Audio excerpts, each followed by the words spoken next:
সুপ্রিয় শিক্ষার্থী, দেখো এর আগের পার্টে আমরা 6 পৃষ্ঠা পর্যন্ত সমাধান করেছি। আজকে আমরা 7 নম্বর পৃষ্ঠার সমাধান দেখব। দেখো সেশন 10 কি বলা হয়েছে যে শর্টকাট কি।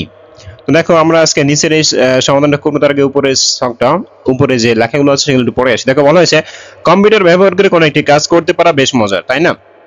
আমাদের সদস্যগুলো একসঙ্গে করার কাজটি আমরা খাতায় কিংবা বোর্ডে লিখে করতে পারতাম, কিন্তু এই সুযোগে আমাদের কম্পিউটার ব্যবহার করা শেখা হয়ে গেল।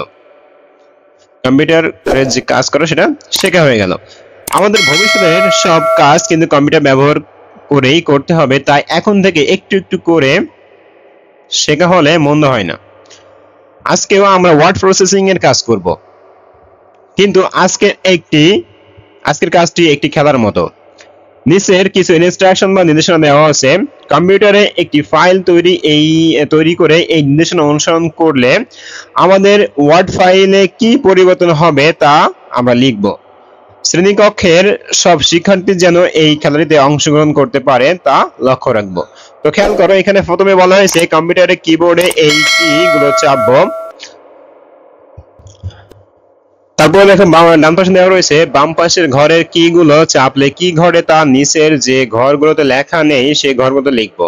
তো দেখো ফার্স্ট দেওয়া আছে CTRL, অর্থাৎ CTRL কে বলা হয় কন্ট্রোল। তো কন্ট্রোল প্লাস এ, এটাকে বলা হয়েছে ডকুমেন্টের পুরো অংশ সিলেক্ট করা হয়ে গেছে। কন্ট্রোল প্লাস এ দিলে তোমার যে ডকুমেন্ট থাকবে তার সম্পূর্ণটাই সিলেক্ট হয়ে যাবে।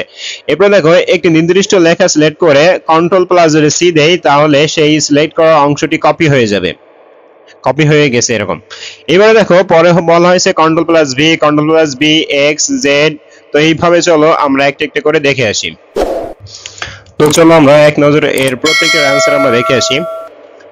দেখো এখানে ফার্স্ট দেওয়া রয়েছে কন্ট্রোল প্লাস এ, যেটা আমাদের দেওয়া ছিল ওখানে। পরে দেখো একটি নির্দিষ্ট অংশ সিলেক্ট করে কন্ট্রোল প্লাস সি যদি দেওয়া হয় তাহলে অংশটি কপি হয়ে যাবে, কপি হয়ে গেছে। এবার খেয়াল করো কন্ট্রোল প্লাস ভি যদি দেওয়া হয় তাহলে পূর্বে যে কপি করা লেখাটি সেটা পেস্ট হয়ে যাবে, অর্থাৎ আমাদের দেখাবে, শো করবে যেটা কপি করছি। এরপর দেখো কন্ট্রোল প্লাস বি যদি দেই তাহলে লেখার অক্ষর ফন্ট মোটা, অর্থাৎ যেটাকে বোল্ড বলা হয়, বোল্ড হয়ে গেছে এরকম। এরপরে খেয়াল করো, তো দেখো এরপরে কন্ট্রোল প্লাস এক্স, সিলেক্ট করা লেখাটুকুও কেটে গেছে। তো কন্ট্রোল প্লাস এক্স যদি দেয় তাহলে মনে করো এই যে লেখাটুকু, এখানে যদি কন্ট্রোল প্লাস এক্স দিই তাহলে দেখো এটা কিন্তু কেটে গেছে, এটা কিন্তু নাই। আবার যদি একটু তোমাদের প্র্যাকটিক্যালি যদি আমি দেখাই তাহলে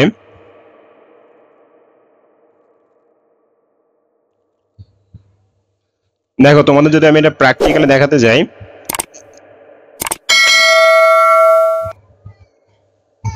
তাহলে সবাই একটু আমার সাথে খেয়াল করো, আমি তোমাদেরকে প্র্যাকটিক্যালি দেখাই দিচ্ছি। তো সবাই একটু খেয়াল করো, আমি যদি এখন কন্ট্রোল প্লাস এ দিই, দেখো কন্ট্রোল প্লাস এ দিলাম, সব কিন্তু সিলেক্ট হয়ে গেছে, সবাই খেয়াল করছো। এরপরে দেখো যে জিনিসটা রয়েছিল আমাদের, যে কন্ট্রোল প্লাস সি, তাহলে দেখো একটা নির্দিষ্ট অংশ প্রথম। তো দেখো আমি প্রথমে এই অংশটা যে সিলেক্ট করলাম মাউস দিয়ে, তারপরে এই যে কন্ট্রোল প্লাস সি দিলাম, তার মানে কি এটা কিন্তু কপি হয়ে গেছে। এরপরে দেখো ছিল আমাদের কন্ট্রোল প্লাস ভি, মানে পূর্বে লেখাটি পেস্ট করা হবে। তো চলো এটা আমরা দেখে ফেলি। মনে করো আমি এটা নিচে এখানে পেস্ট করতে চাই, দেখো এই কন্ট্রোল প্লাস ভি যদি দেই তাহলে দেখো লেখাটি কিন্তু পেস্ট হয়ে গেছে। এরপরে দেখো ছিল আমাদের কন্ট্রোল প্লাস বি। তো দেখো এটাও যদি আমরা দেখি তাহলে এই লেখাটা আমরা প্রথম সিলেক্ট করে যদি আমি কন্ট্রোল প্লাস বি দেই, দেখো লেখাটা মোটা হয়ে গেছে, কিন্তু সবাই লক্ষ্য করো লেখাটা কিন্তু আগের থেকে মোটা হয়ে গেছে।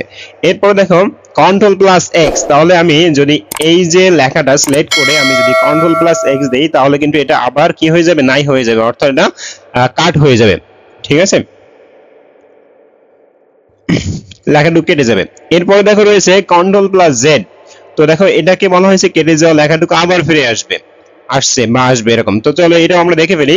দেখো আমরা একটু আগে যে লেখাটা কেটে ফেললাম, এখন যদি এই কন্ট্রোল প্লাস জেড দেই সেটা কিন্তু আবার আমার ফিরে আসবে, তো ফিরে আসছে। এরপরে খেয়াল করো আমরা যদি এন্টার দিই তাহলে কি হবে, কার্সর পয়েন্টটা এক লাইন নিচে নেমে গেছে, অর্থাৎ কেমন আমরা দেখিয়ে দিই। মনে করো এর পাশে আমরা এন্টার দিব, তো এন্টার দিলাম, দেখো কার্সরটা কিন্তু আগে ছিল এখানে, এখন চলে আসছে কিন্তু নিচে। এরপরে খেয়াল করো যদি আমরা ব্যাক স্পেস দেই তাহলে কি হবে, ব্যাক স্পেস চাপ দেওয়ার একটি অক্ষর মুছে গেছে, তার মানে আমি যদি ব্যাক স্পেস চাপ দেই তাহলে একটি করে অক্ষর আমার কি হয়েছে, মুছে যাবে। যদি খেয়াল করো তাহলে এই যে দেখো আমি একটা চাপ দিলাম, একটা অক্ষর মুছে গেছে, একটা চাপ দিলাম মুছে গেছে, একটা চাপ দিলাম মুছে গেছে, এইভাবে।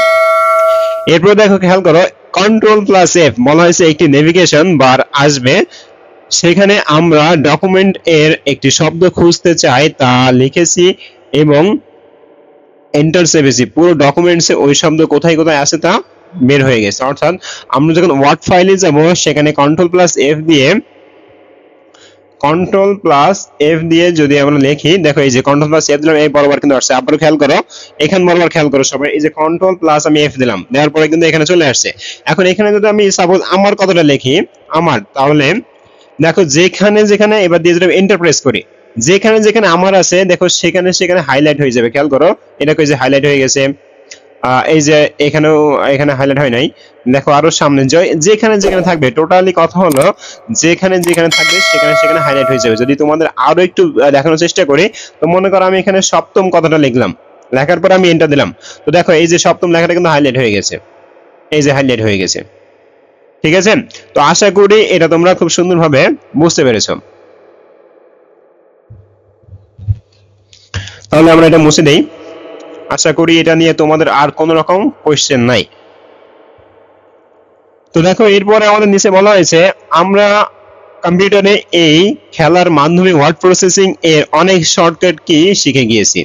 মজার ব্যাপার হলো এই শর্টকাট গুলো শুধু মাইক্রোসফট ওয়ার্ড প্রসেসিং এর কাজেই লাগবে না, অন্যান্য অনেক অ্যাপ্লিকেশন কাজ করার সময় এই শর্টকাট কি কাজে লাগবে। তো সুপ্রিয় শিক্ষার্থী, আজকের ক্লাসটা এই পর্যন্ত। এর পরবর্তী ক্লাস শুরু করবো আমরা 8 নম্বর পৃষ্ঠা থেকে। ততক্ষণ পর্যন্ত সবাই ভালো থাকো, সুস্থ থাকো এবং আমাদের চ্যানেলের ভিডিওগুলো তোমাদের কাছে কেমন লাগে অবশ্যই কমেন্ট করে জানিয়ে দিবে।